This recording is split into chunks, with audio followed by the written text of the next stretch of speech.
Alright, everyone, welcome back to it. You Have the Right to Remain Fat. If you would like to hear the introduction again, that video is on my channel. I will try to put it in the Virgie Summer playlist that we have.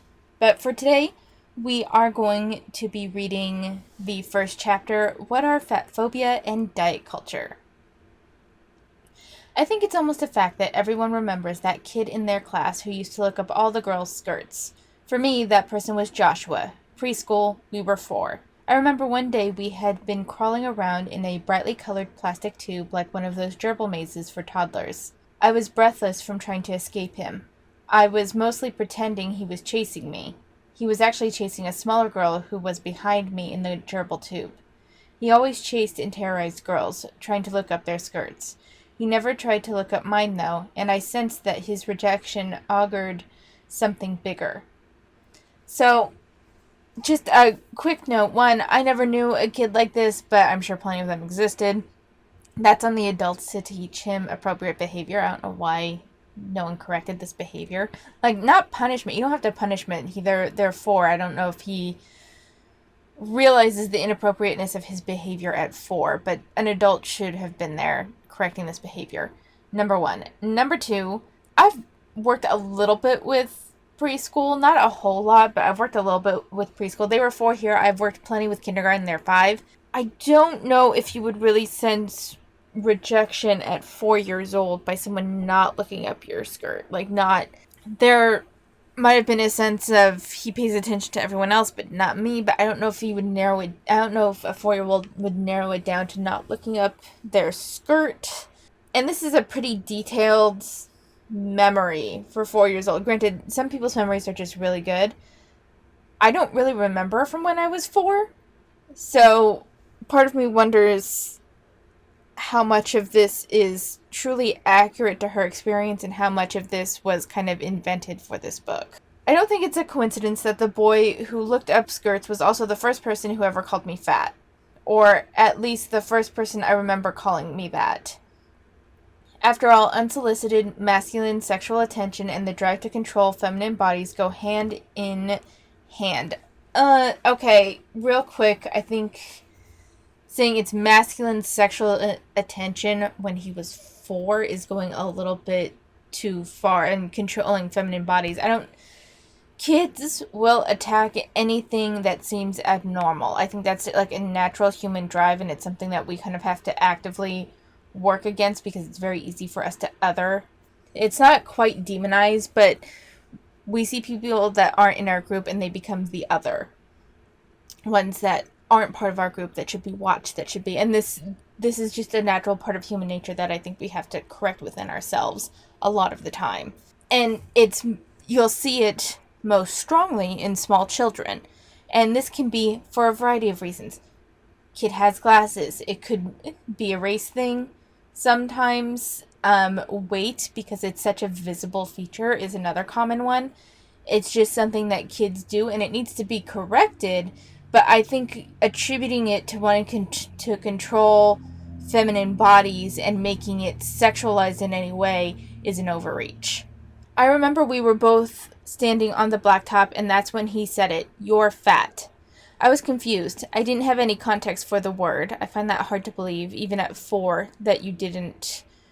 If you had enough cognizant awareness to realize that he was not giving you attention at 4, because most 4-year-olds, 4 and 5-year-olds that I've seen are very self-centered, and I don't mean that in a negative way.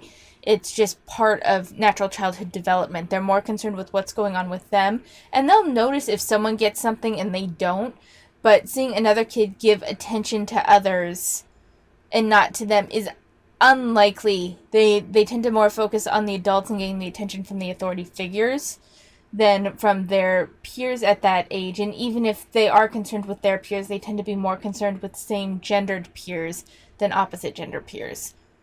Just from my observation, I'm not saying that this is, there's no exceptions to this rule, but that's my experience. It wasn't a word that had been in my world before then, but there was something about the way he said it.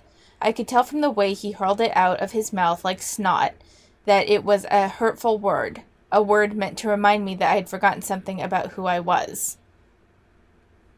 And that's an awfully complex thought process for a 4-year-old. I knew that there was a distinct connection between my wish for him to look up my skirt and his desire to hurt me. I just stared at him, trying to calculate this new reality. It wouldn't be long before I was in kindergarten, and I would hear that word all the time. I would become that word, and I would adopt that hatred toward myself that my classmates had for me. Now, kindergartners calling other kindergartners fat is an issue. It is. I find the wishing that he would look up my skirt thing disturbing. There's this weird between that and the controlling feminine bodies and the unsolicited masculine sexual attention that she's attributing to this interaction between two 4-year-olds bugs me. I think there's an over-attribution to sexual behavior what is not necessarily sexual at this age.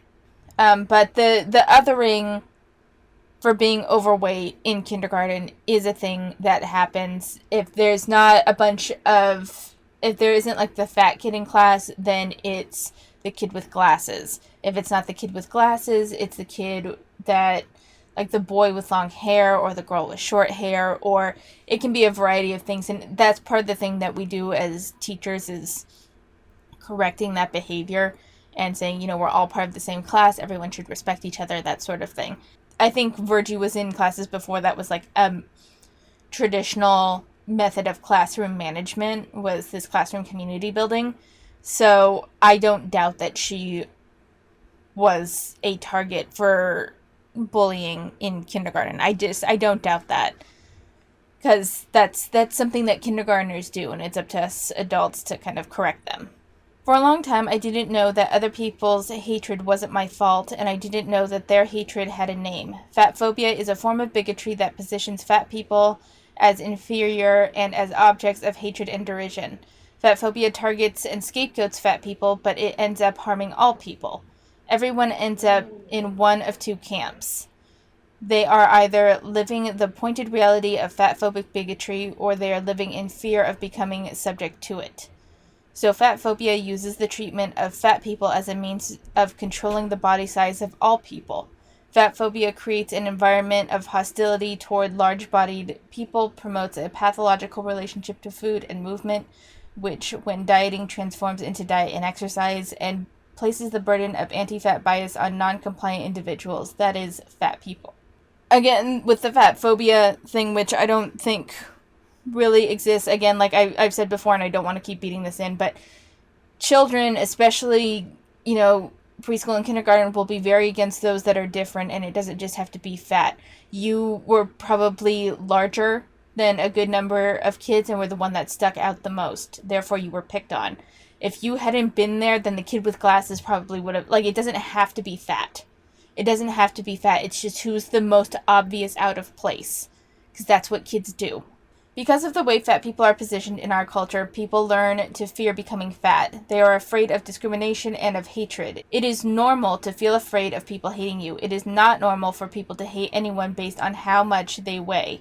It is furthermore not normal, fair, or ethical to feel you have to comply with body conformity expectations in order to avoid hatred and discrimination. We, as a culture, have characterized being fat as an inherently bad thing, when in reality body size is meaningless and lacks the good or bad associations imposed by wider culture. We were not born thinking fat is bad and thin is good. We learn these things through an ongoing cultural education. So again, trying not to beat this point into the ground or anything, but this thing that we are not born thinking fat is bad and thin is good, no, but like I said before, developmentally, kids are going to target the one that is the most odd in the group as an other. They just do. It's not a matter of fat being good and thin being bad. It's a matter of you're different from the majority.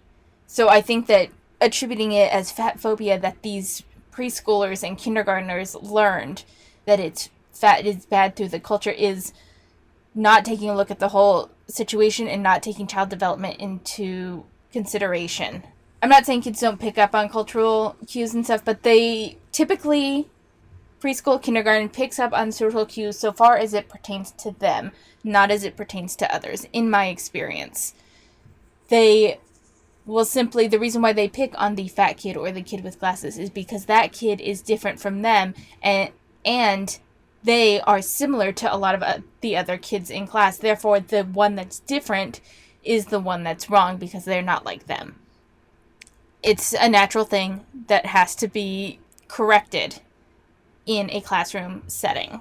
Sometimes this isn't even physical traits. Like, I've had kindergartners I read a story. Most of the class likes it. We did this thing called thumbs up if you like it, thumbs sideways if you thought it was okay, and thumbs down if you didn't like it.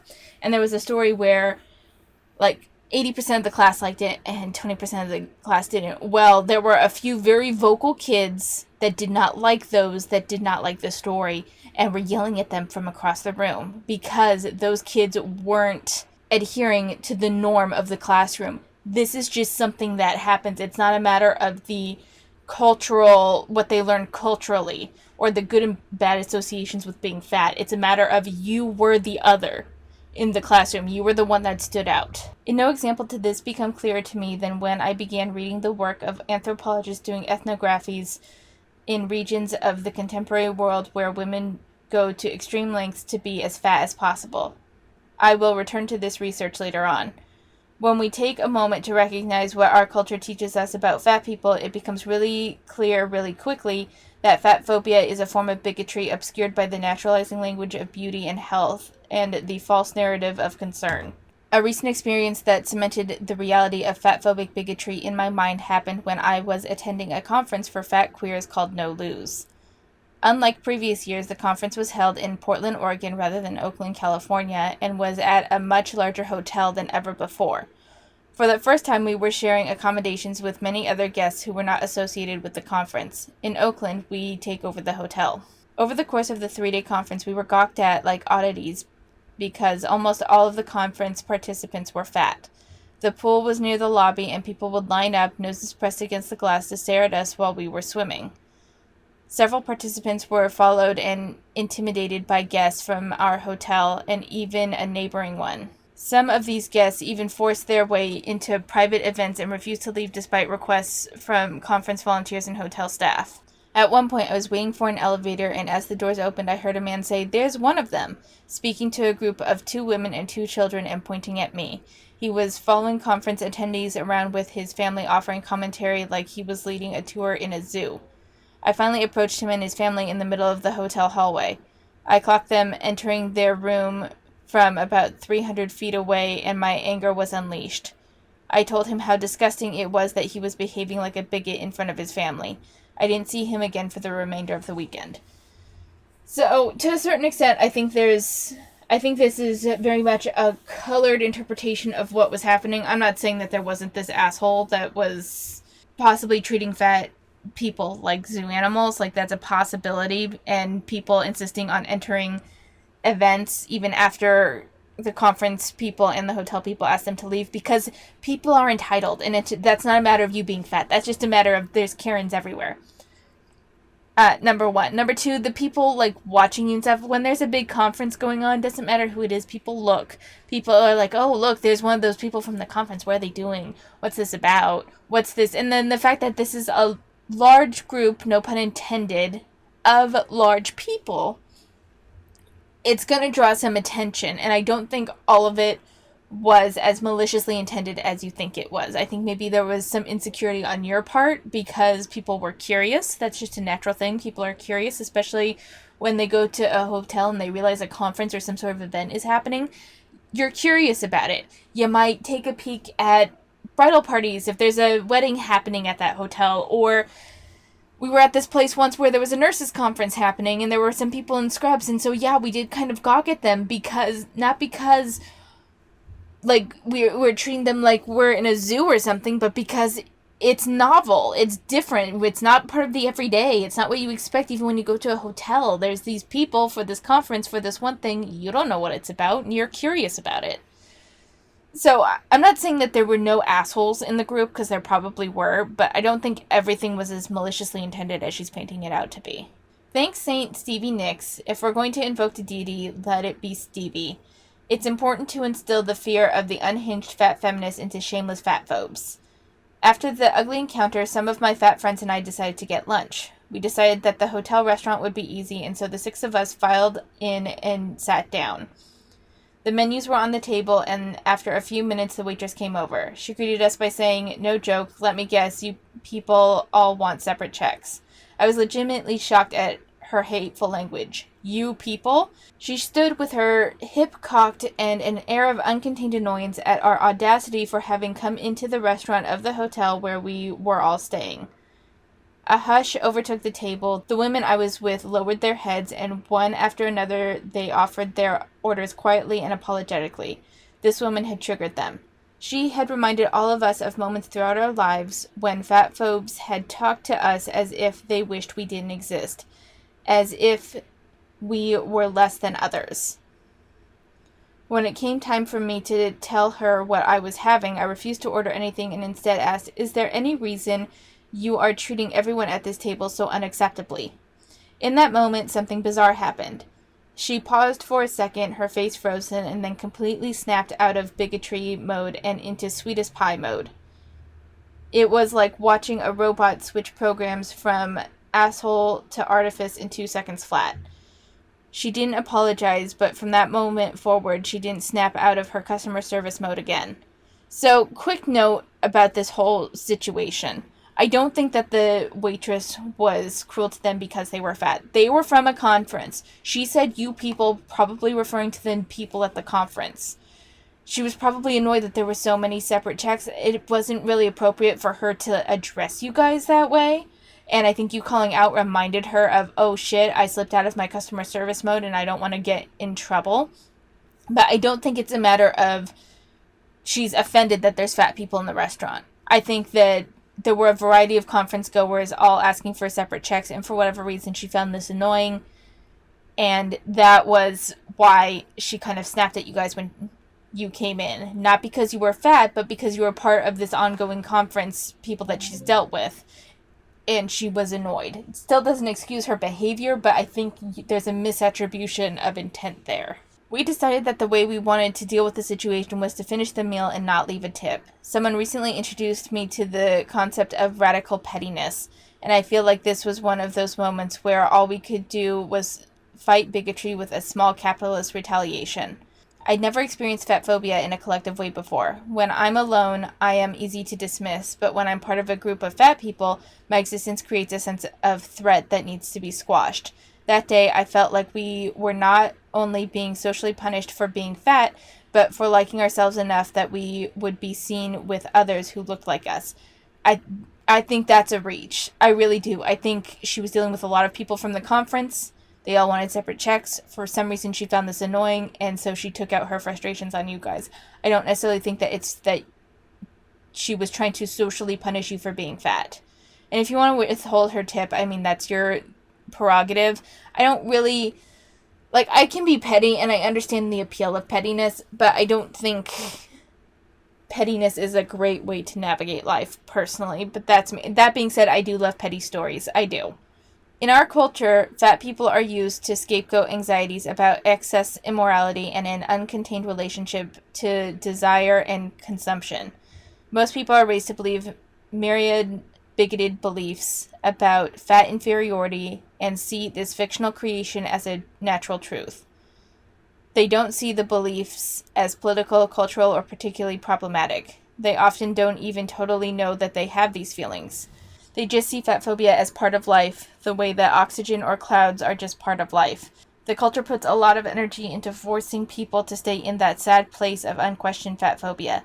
Dieting is a practice of fat phobia. Dieting is the result of unresolved fat phobia. We become terrified of what it would mean for us to be fat because we understand fundamentally how poorly fat people are treated. We transpose that bigotry onto the fat itself, rather than placing the blame where it belongs on the culture that created and promotes injustice and fat hatred. We thereby perhaps unintentionally end up blaming fat people for the bigotry they are experiencing. Even though fat phobia is culturally pervasive and treated as if it's totally normal part of everyday life, it's important to recognize that it is a form of bigotry that really harms people and it must be eradicated. For fuck's sake.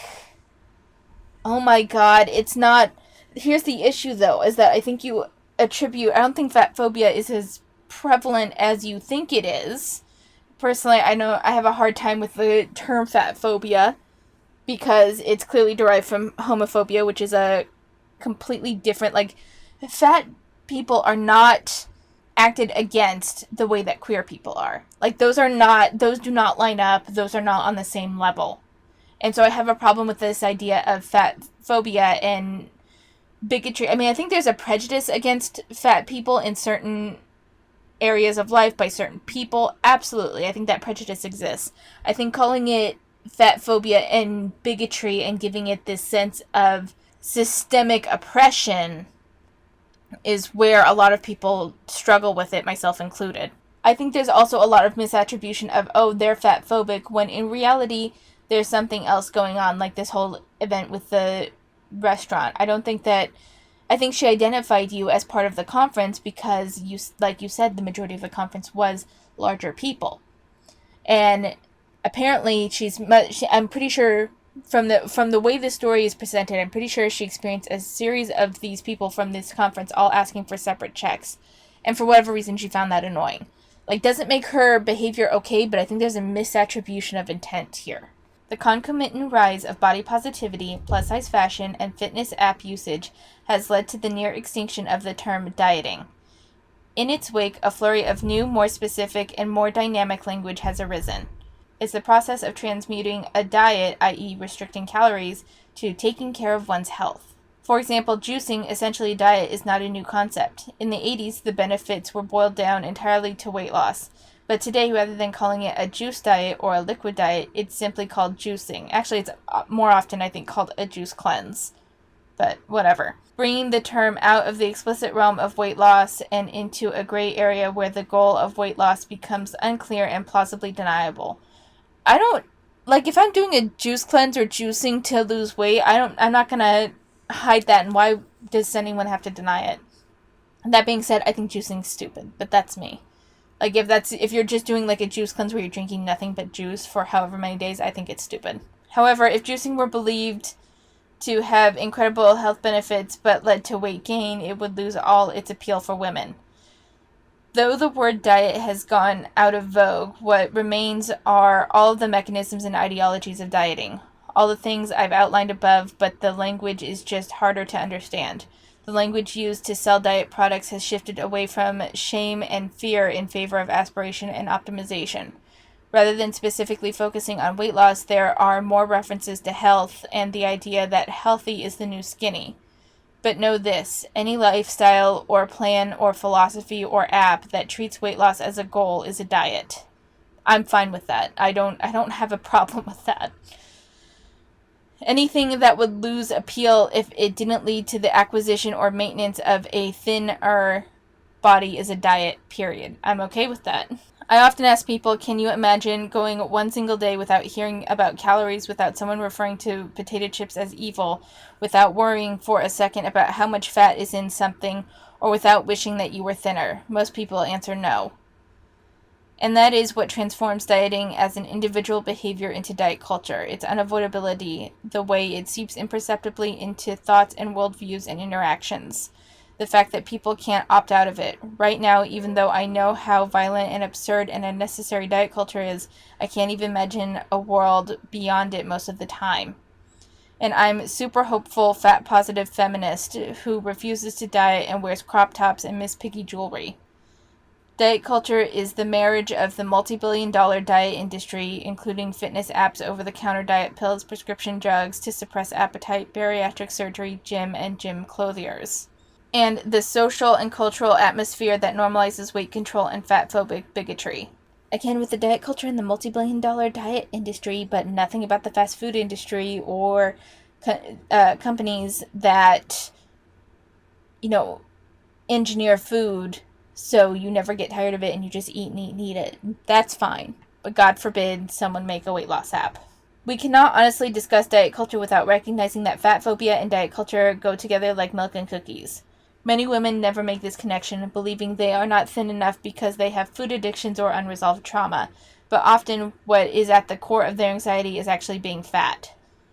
We must axiomatically reject the idea that fatness is only ever a product of trauma, mental illness, or imbalance. This narrative is false. We must name the truth in order to free ourselves from the fears that have burrowed into our psyches. Oh my goodness, that's a lot of Virgie in one sitting for me. I I think this fear of fat, like, here's the thing. A lot of the fat logic rhetoric has like kernels of truth in it, but then they take it to the extreme and to the ridiculous levels. I do think that there is sometimes an over focus of being thin at the detriment of people's health. But I think a lot of our culture now is a little bit more geared towards being healthy, and I think this can still go to the extreme sometimes, but I think that we're slowly getting to a point. Like, remember the 90s where being extremely underweight was in vogue? That's not really a thing anymore. So I think that we're moving towards a healthier ideal. And to a certain extent, unrealistic beauty expectations will always exist because we have Photoshop and stuff now where things can literally not exist in the real world but be presented as if they are. So I think that part to a degree is true. That being said, the answer is not to be okay with being 400 pounds. Let me know what you think of this chapter in the comments down below. Lightning fast update on my life. I am officially on summer vacation and I'm so excited. I have 2 weeks before my final quarter of my master's program starts. So I have to do my master's thesis, which I'm not looking forward to, and I haven't even decided a topic on, which a lot of people are like, oh, that's not good. But honestly, I'm not too worried about it. I can make a decision fairly quickly. I've written many papers like this. I'm not really concerned about it. I did not monitor my calories or record my calorie intake for the past 2 weeks because I was so focused on getting through the last of my student teaching. Surprisingly enough, though, I weighed myself today, 185. I'm good. I'm really happy with that. So I'm going to get back on track this week with monitoring my calorie intake and just move forward, staying on track from here on out. Manga. I have almost finished Maid Sama. I have 4 volumes left, and I'm going to be finished with that before the end of the week. A volume and a half left of Devil's Line, and I've almost finished that too, and I will give my opinions on those next week. But I'm loving Maid Sama right now. Oh my god, the further you get into the story, the better it gets. It is delicious, and I love it. I think that's about all I have for today. So, thank you for watching, and I will see you next time.